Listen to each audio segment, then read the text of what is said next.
Hi, welcome back. This is Mark and Leslie, and this is part 2 of our haul from the Greater Orange County Record Show. Yeah. This time we're going to look through the 12-inch. Maybe other things, if we have time. So this one, I kind of went against my rule. This is Bauhaus, Kick in the Eye, 1982, searching for Satori EP. Our rule, I guess, try not to buy something we've already got a copy of. It's anything related to Bauhaus, I'm gonna buy it. It's 7-inch, 12-inch. I don't know if you can tell, it's gold lettering. I have an original 12-inch as well. It's got black lettering. So they made 2 versions for some reason. I've always been looking for a gold one. I knew if I ever found a good, good-looking gold copy, I would get it. So I did. Oh, this was from Jesse again. That stack of 7 inches from last Vinyl Obsessions. Yeah, Vinyl Obsessions LA. That's on Instagram. Ooh. Okay. Oh yeah, this one, Chris Betting. This is Backward. This is his debut, right? That's his debut solo album. Yeah, 1970, yeah. Harvest Records. Yeah, he's a known session guy, and he did some production work as well. I think he produced the Pistols. Sex Pistols, their first recording session, and I don't think it's ever been officially released. And if anybody knows, he was a Womble. So if there's anybody out there that knows who the Wombles were, if you know, you know. Oh, this one, we're coming into the sealed section. Oh, we found a couple sealed records that were, and yeah. Oh yeah, this was a great pickup. Look at that. Oh yeah, the Gun Club. Fire of Love. Second album. Oh no, actually debut album, sorry. Yeah, debut 1981. Album. Yeah, so there's a great LA band. Psychobilly. Kind of garage punky, whatever, rock. yeah. Yeah, they're so good. And again, that's another tragic story with Jeffrey Pierce. Oh, and but this is such a great album. And sealed. Yeah, this was sealed. Again, we've taken it. It just had basic shrink, so I think I mentioned that before. I don't save the shrink. I don't care. I don't like it. And I think you said that the first press has green. This is a second press. It's still from the same year, that 1981. I guess the first press sold out pretty quickly or whatever. They didn't make that many. So I can't see. The yellow parts up here, that was green on the first press. So for the second press, they made it yellow. But it's still the original label, Ruby Records, whatever. Pretty cool. And again, sealed. When are you going to find that? This one you found. Oh yeah, this was a vendor that we weren't seeing a ton. Cluster. I don't even know how to. Gross's Wasser. I think something about water. We weren't seeing a ton at their booth, but you had walked away, and I saw a box on the floor, so I started digging in this box on the floor. I'm like, oh, hang on. I was at another vendor across the aisle, and I hear her. She's like, "Hey, babe, come back. Do you need this one?" And I'm like, no, you're digging on the floor. There's nothing good there. And this is cool in itself, but this was sealed as well. And this is like 1979 German record, only on Sky Records. Krautrock. It's kind of ambient.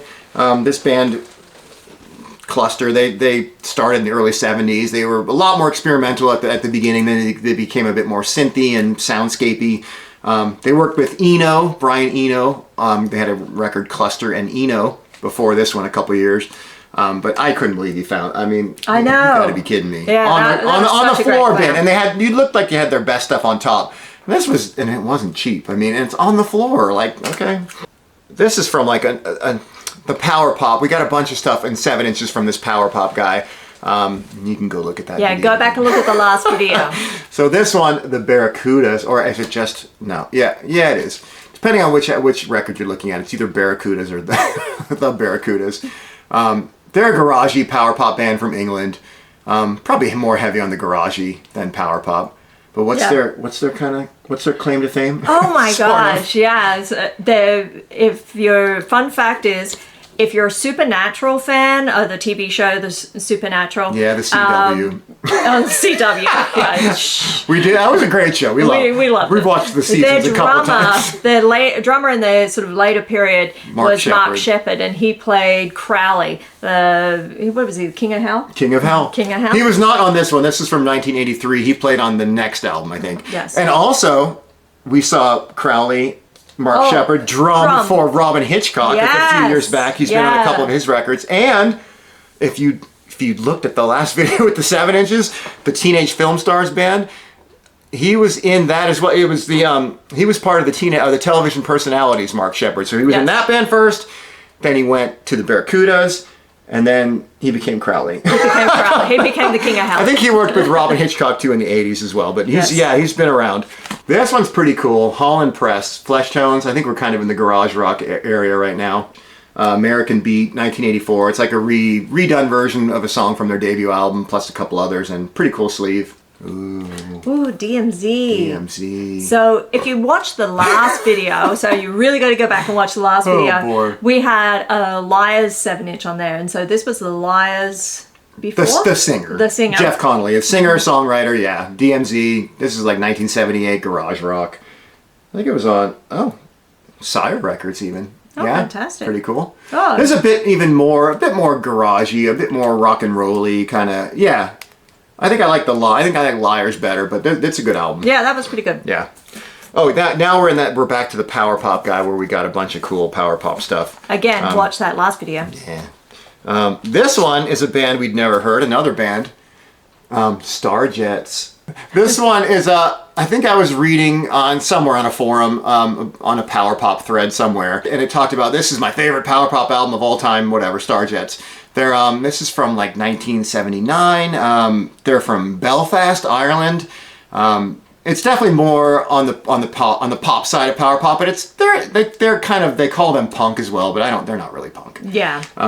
Yeah, it was definitely a bit more poppy, but we hadn't heard it, and good. it's something I sort of had forgotten about it until I saw it, and I'm like, oh yeah, I think I meant it was $10, white label promo if you can see that. It's on Portrait Records. They do a lot of power pop type stuff. So yeah, $10, really nice condition. We took a chance, and it's really good. If you like power pop kind of stuff, you're gonna want to check that one out.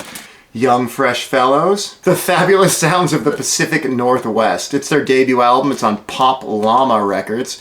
And this is Scott McCoy's band. He's also, later on, the Minus Five. Yeah. And then he was also a later member, mostly touring member of R.E.M. Yeah, so he's a great guy. Young Fresh Fellows are still around. They're kind of back now, putting records out. Minus Five are still kicking around. So yeah, he's great guy, great songwriter, garagey, power pop stuff. This one I kind of went against a rule too. We generally don't love. Great, the cover's great. The record looks really good, and this record's hard to find. Like it's pretty rare. But this is really cool. It's kind of cool. This. The back.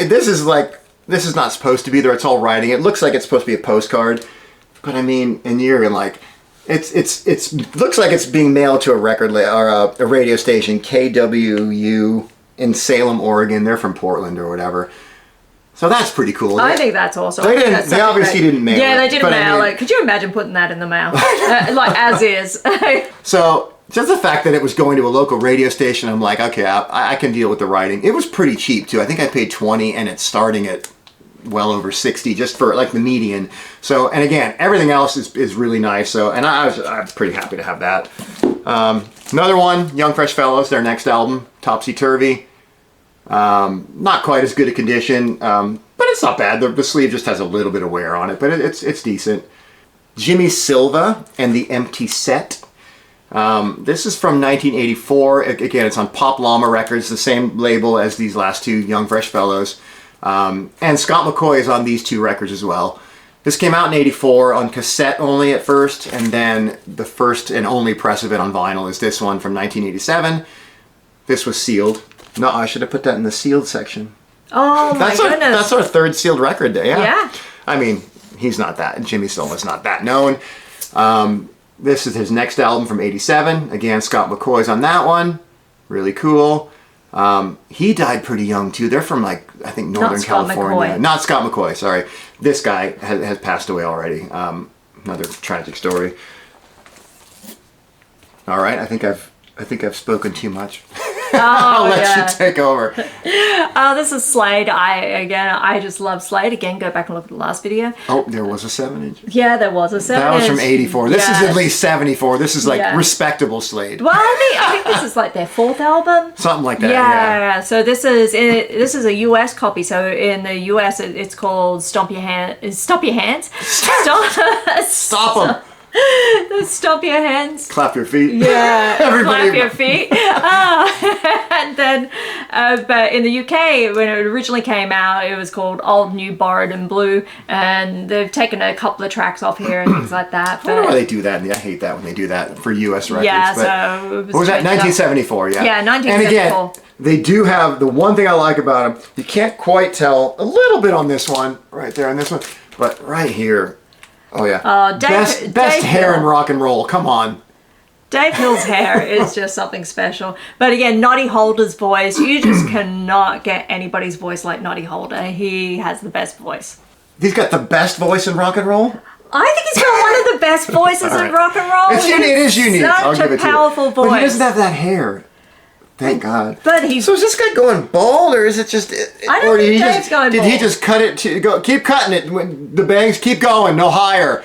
I think he turned up in the studio with that hair, and it caused a bit of a kerfuffle. They were going to kick him out. Yeah, other band members were not happy. I think they should have. But didn't he have that haircut the whole time? Not the whole time, but yeah. All right. Oh. Oh, my boy. Your boys again. I love my Duran Duran. They they're just always new. I don't hate it. I give her a little grief, but they're not bad. They've got some good songs. New Moon on Monday. New Moon on Monday. That's a good one. I got caught out for saying that somehow. It was like years ago. Like it came on. Oh, this is a good one. I'm like, oh, did I just say that? I'm like, oh, I've been trying to. I never lived that one down. No, That's a good one. It's always going to be a good one. This one's actually not bad either. Yeah, I like some of their stuff. That's it from a later period Duran. Yeah, 1990 or something. 88. 89. Yeah, big thing. All right, this is the last 12-inch we got. A band called Counterfeit. I knew nothing about them, but they're on Creation Records. It's Creation 68, and I'm just a Creation Records junkie. I mean, we both love Creation Records. My goal is to have at least the first 100 Creation singles. I've got most of them, and I like most of them anyway, but there's a few stragglers like this, and I kind of buy if I see them. But this is actually not bad. It's 2 songs. It's just a synth pop duo. So yeah, it's actually not bad. That wasn't bad. That was it was pretty good. But that's all they ever released, just the one single. So it did not, obviously, didn't like the charts. That's the great thing about some of these labels. I mean, Creation ended up big when they hit it big with Oasis when they got Oasis. But some of these labels, you just can get an entire and that's an entire discography. Yeah, 1987. I don't think there was even a 7-inch, just this. So that's pretty much it. So that was it for the 12 inches. We got a lot. Yeah, we did. That was a lot. But we didn't stop there, did we? No. We like our ephemera posters and promo pictures and whatnot. Kind of random all over the place, yeah. So this is like an original Chiswick Records. Radio Stars is the band. Mm-hmm. And they're from late 70s. What do you call them? I think not post power pop punky. Yeah, they're a little on the punky side. Yeah, they're but great. more power pop. I get whatever. And the singer Andy Ellison. Andy Ellison, yeah, he was in a fantastic band called Jet. So if you not the Australian Jet, but if you ever see it, it's a great album cover. It's from like maybe we'll try to put it up from like 1974, 75. And it looks like Speed Racer or something. But it's cartoony. It's really cool, and it's Iron Man it's or like something. Oh man, it's such a good record. It is such a lost classic. I think it's it's kind of like Sparks or earlier kind of glam poppy Spark stuff. Yeah. Really cool. And he was also in John's Children. Yeah. From the 60s. Yeah. That Mark Bolan did a couple of songs with them. Some of their 2 best songs, I think. Yeah. Colin Newman. I'm not going to say the name of that album just in case. Big deal. It's not that bad, but... Yeah, this is a solo album, from Wire, lead singer of Wire. Oh, yeah, this one was pretty cool. This is on IRS Records. Tom Verlaine. I don't know if you're going to be able to see the whole thing. This is his 1987 album, Flashlight. That's a beauty. That's going to look really cool framed. I was so stoked to find this. I'm a huge Japan David Sylvian fan, and just finding this was so awesome. This is that's pretty cool. This is for Tim Drum. I think I might have. I think you did find it. I had a good stack. Yeah, so this was that's a cool poster. That'll look great signed too. Yeah, and it's signed or framed. Did I say signed? Yeah. All right. I would love to have it. It would look even I better. would And David love it. Sylvian, if David you're watching, Sylvian, yes, come please. on. It's weird. It's a thick. It's really thick, like a stock. I don't know. It's almost cardboard. It's pretty cool. I don't. Where am I going with this? You're one of those sign spinners. Oh man! All right. I think I found this one too. Yeah, this one one's is cool. so cool. Lollapalooza, even Nick Cave. Yeah, Nick Cave and the Bad And the bad. You get all of them. Which one's this? Love In? Yeah, I think so. Yeah. I don't know. Look. Yes. That doesn't look as good for them though. Is this bad? Tell us, people. Do you like this better when you can't see us, or is that? Oh, I hope not. All right. Tom Petty Wildflowers. I kind of like with the white. I think I might like it, but we'll see. We happen to have this frame already. Those were the great posts. Oh, and then these last few things are pretty cool too. Yeah, this is some small ephemera that we picked up. So we got a couple of these like glossy 8x10s. We've got a ton of these. This is James, Manchester band. And we did, I think we mentioned the last video, we saw them live recently with Johnny Marr. Oh yeah, and it came with this too. Yeah, this is a great promo fold out. And it's got all, I don't know what's on the inside. And then just a little bio. Yeah, a little bio on the band. Daniel Ash, don't have a frame for this one yet, but we'll get more. Obviously from guitarist from Bauhaus, Tones on Tail, Love and Rockets, a hero of ours. I mean, he is one of the best guitarists ever, just so unique and great voice too. Just, oh man, he is a rock star. In a good way, not in a cheesy, like, you know, I'm not going to mention bands, but like he just looks the part. He looks amazing. And he's phenomenal. Love Daniel. So it's the Pinups album, 6 stickers. Yeah, it's got a whole backing board on, or well, you could peel them. I believe they are stickers, but that's a cool original promo from the 70s. That's like, never seen anything like that. Probably have to frame that. Yeah, that's pretty cool. All right, this is hard. It's kind of falling apart on one piece, but New Order, Low Life album, pretty amazing. Came with the sticker promo. All right, so that's it. That's the rest of the 12s, and that's some ephemera. Yeah, Greater Orange County Record Show. Good time. That was so much fun. All right, thanks again for watching. We will see you next time. Thanks all. Take care. Happy digging. Ciao.